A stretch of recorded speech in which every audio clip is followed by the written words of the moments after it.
644, welcome back everybody.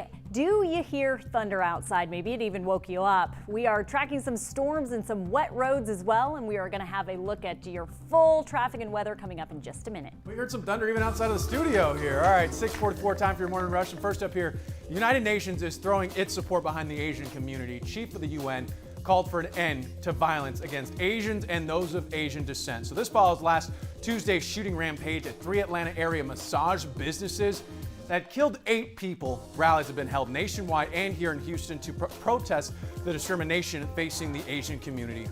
All right, next up here, there's new voting bills proposed in Georgia months after the Democrats swept the state's presidential election and 2 Senate runoffs. The bill would restrict ballot drop boxes and increase weekend voting hours.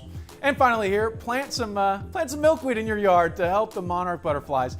The monarch is our state insect, and last month's freeze means fewer of them will migrate through Texas this year. But there's always a but. Milkweed is essential to their food supply, and hard to believe that freeze was only a month ago. It seems like a lot longer. It really is true. It's true. I know. And now we're dealing with thunderstorms.